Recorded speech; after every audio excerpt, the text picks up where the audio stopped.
I wish in some ways that I were still on the road because I love the experience of performing. In other ways, I don't miss it at all because I love the experience of waking up next to my wife in the morning and my dog. You know, that experience is equally valuable to me, and I think more valuable to me in my old age than it was in my youth in some ways. Folk music has been my songwriting school. There are some people who will tell you that folk music is boring, but that's far from the truth. Folk music gets edited by generations and generations of audience, and they do the editing without regard to the sensitivities, let us say, of the creators, and the result is a standard of editing that you had better try to live up to if you're any kind of songwriter at all.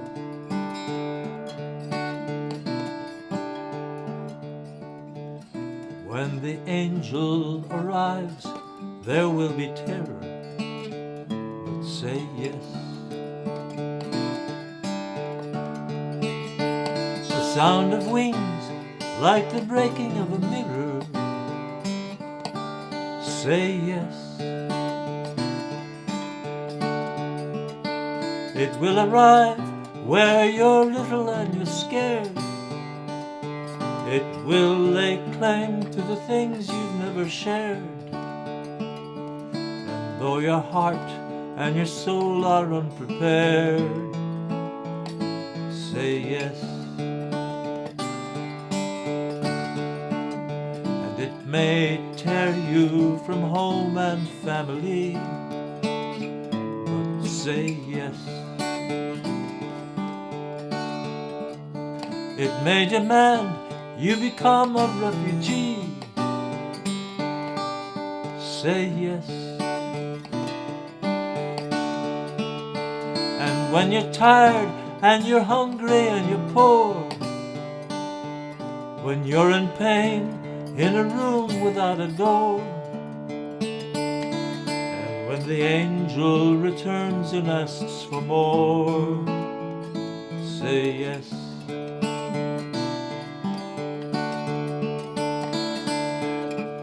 Hail full of grace, the Lord is with you.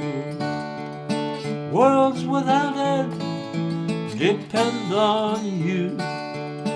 Blessed is the one whom you bring forth, whom no one else can bring. And when the legions of angels call you blessed, say yes. And were you faithful in each and every test, say yes.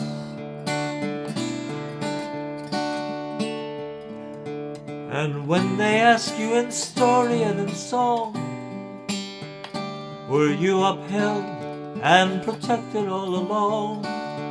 And did the power of the Spirit keep you strong, say yes.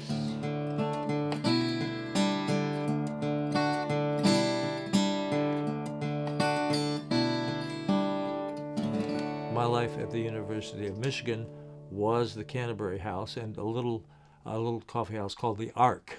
And I was the first person to play at the Ark in October of 1965. They got people like Neil Young after he quit the Buffalo Springfield, or Joni Mitchell, the aforementioned, and a lot of people whom you haven't probably heard of, but who went on to make wonderful music and a wonderful mark on the music scene. I'm thinking specifically about Penny Nichols, whom I first heard when she was a 19-year-old artist for Buddha Records. The arc of her life and the arc of my life are similar. We were all very profoundly moved by what happened and who we were in those days. You know, we were very conscious of having a community that was ours in some way that our parents' community was not. At one point, I opened for Jack Elliott by mistake, that is to say, his mistake. I would play folk songs, or I would play the popular songs of the day. I think at one point I did a cover of the Rolling Stones' No Expectations, or I would do a cover of a Dylan song, of course. Various songs that helped define our community as we were growing up. We were very conscious of having a community that was ours in some way that our parents' community was not. My songwriting process usually doesn't end when the song is recorded. Actually, in one instance, my songwriting process ended about 11 years after the song was first recorded. Sally Rogers recorded a song of mine called Thanksgiving Eve, and then about 10 or 11 years later, when my brother-in-law died of AIDS in New York City, I wrote the third verse to that song.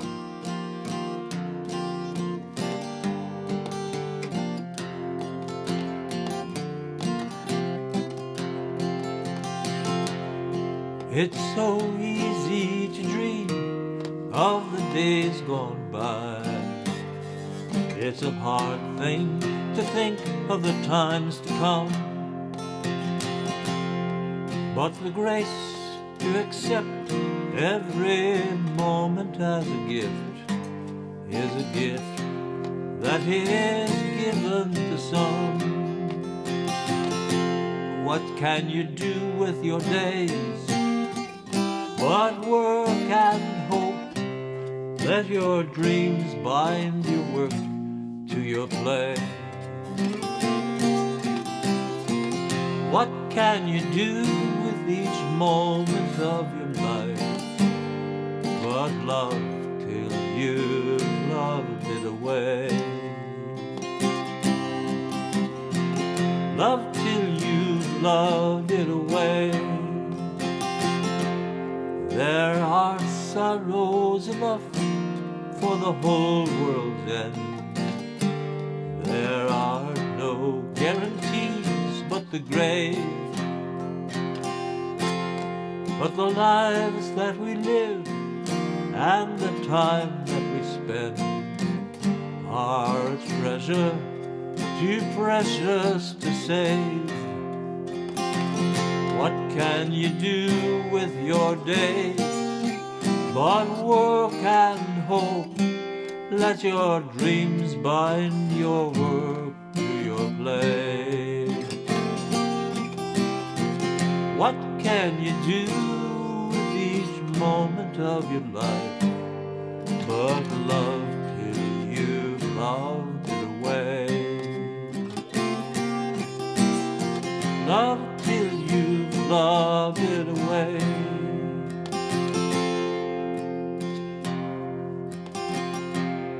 As it was, so it is, as it is shall it be, and it shall be, while lips that kiss have breath. Many waters indeed only nurture love's seed, and its flower overshadows the power of death. What can you do with your days but work and hope? Let your dreams bind your work to your play. What can you do with each moment of your life but love till you've loved it away? Love till you've loved it away. What can you do with your days but work and hope?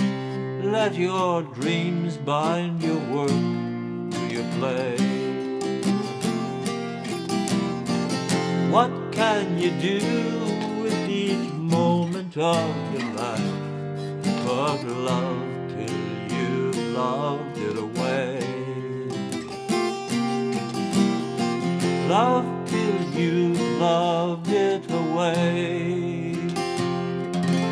It's a mysterious process.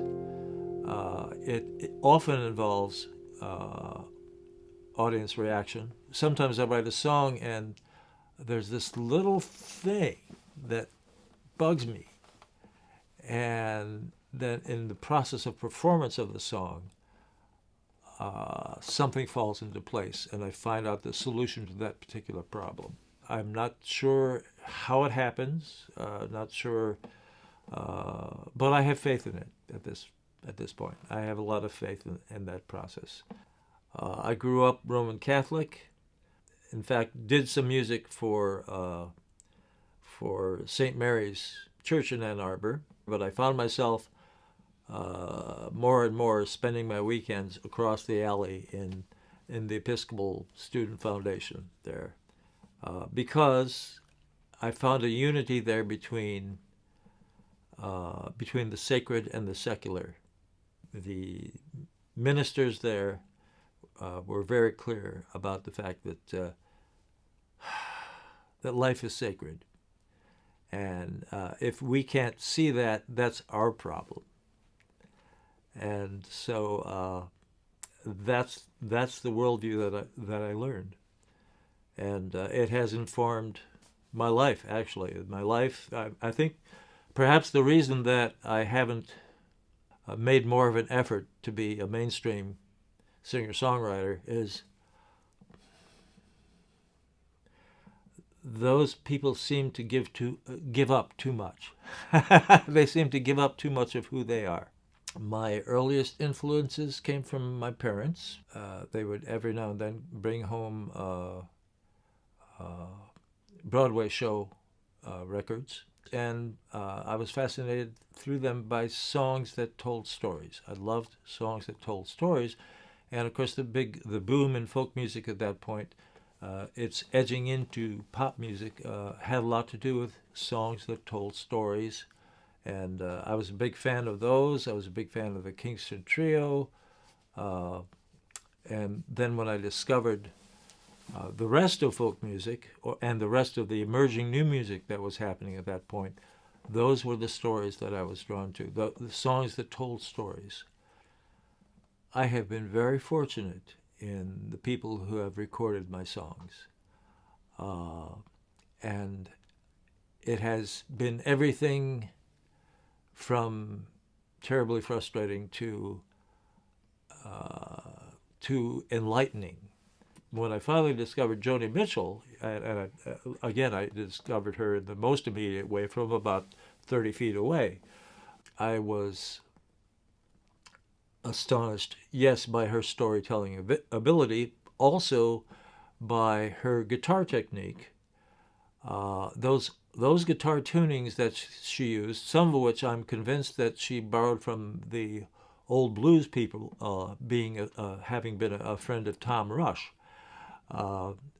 Those guitar tunings made her guitar sound orchestral. And of course, if you're a solo performer, if that's how you make your living, if you can't afford to have a bass player or a fiddler or whatever, that is extraordinarily important. The fact that she was able to make that guitar sound as orchestral as she could, and to enter into as many harmonies as she entered into there, that was really important too.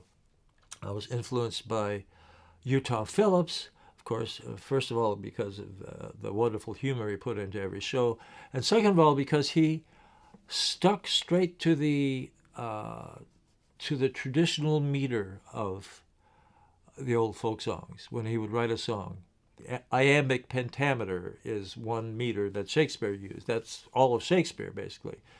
That's what makes his work flow. And iambic heptameter is also called ballad meter. And so Phillips and just about any traditional folk singer, that's the blueprint that's in their souls, as it were. And I would follow that, and I would use that to make sure that my songs had nothing superfluous in them.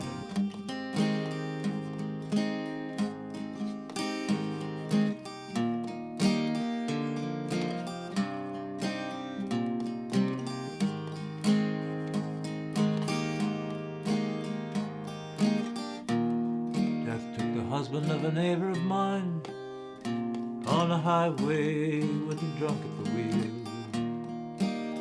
She told me, keep your clean hands off the laundry he left, and don't tell me you know how I feel. She had a tape that he'd sent her from a Holiday Inn, and she never played it much in the day.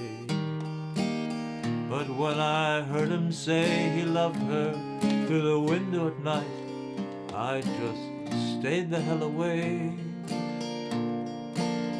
There's a hole in the middle of the prettiest life, so the lawyers and the prophets say. Not your father, nor your mother, nor your lover is gonna ever make it go away. And there's too much darkness in an endless night to be ashamed of the way we feel. Let's be kind to each other, not forever but for real.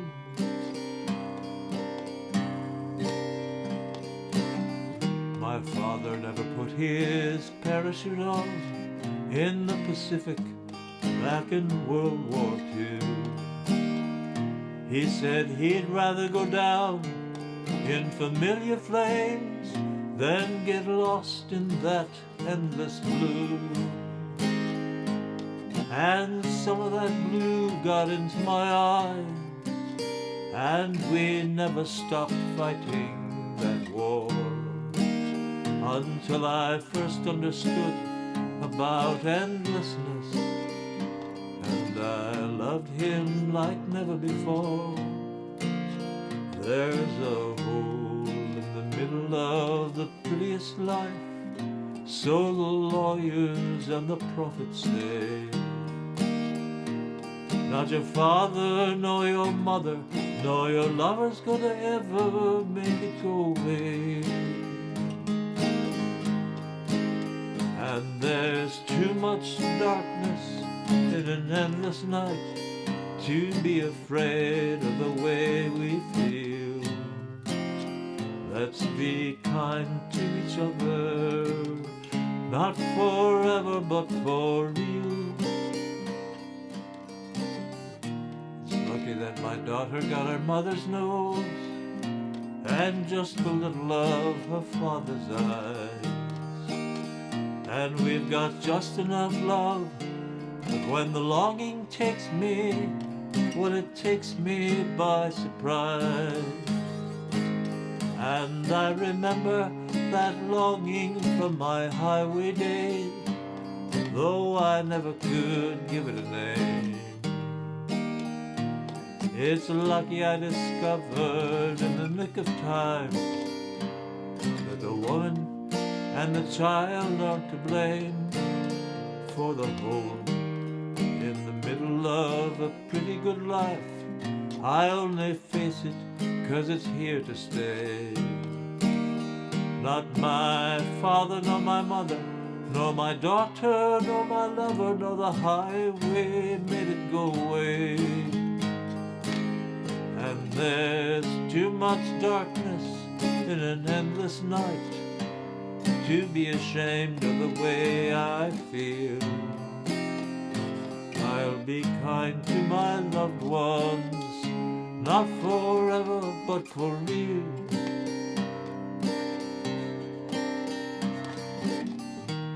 Some say that God is a lover, some say it's an endless void.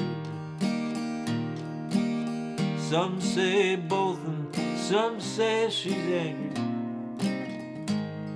some say just annoyed.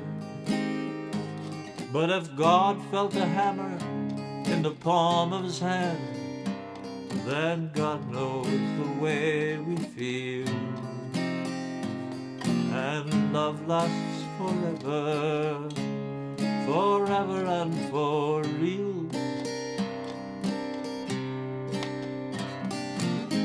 Love lasts forever.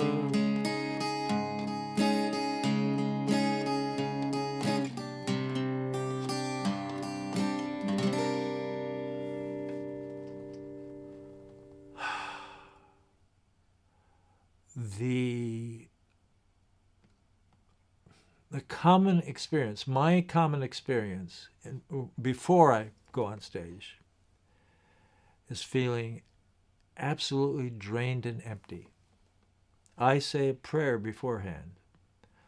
I ask God to get me out of the way, to get whatever concerns I have out of the way, and to fill up that performance. It's the best performances that I do, I view as miracles. Because I'm tapping into something greater than myself. One of the privileges of being an artist is being able to say yourself that a song is done. One of the burdens that an artist has to bear is that any song or any work of art is never lives up to the inspiration that inspired it. The existential guilt of the artist is that the finished product is never as good as the inspiration that inspired it, but it has the advantage of actually being there in the real world. And that's our job. That's our job as artists, to take that inspiration, to be open to it when it comes. When it's there, my discipline is to recognize it and to try and bring it into the real world. It helps to be open to your dreams. It helps to remember your dreams. It helps to write down your dreams, because the language of songs is very close to the language of dreams. Mostly I try to play by myself, and as a result, I have to find out if the sound of that guitar is amenable to what I'm able to do with it to make a frame for the picture I'm painting. I've come to certain conclusions about my music. One that, I'm much less impressed with myself than I used to be. Much less impressed with, in the sense that I'm much less impressed with my ability to change the world. And I'm much less impressed with the folk community. In some ways, I'm disillusioned with it, but at the same time, I'm very grateful for all the gifts that it has given to me over the years. And I continue to be astonished by the ability to do this. I continue to be astonished by the ability that people have told me of the meaning my music has had in their lives. When someone tells me that a song of mine has gotten them through some tough times, that it is incredibly meaningful to me. That says to me, okay, you crazy kid, you're not just a crazy kid. You were onto something, and you were onto something that was valuable to some other people. And that has happened many times in your life, even though it hasn't changed the culture, even though it hasn't saved the world. It has been valuable to a lot of people. And it was good work. And it was good work.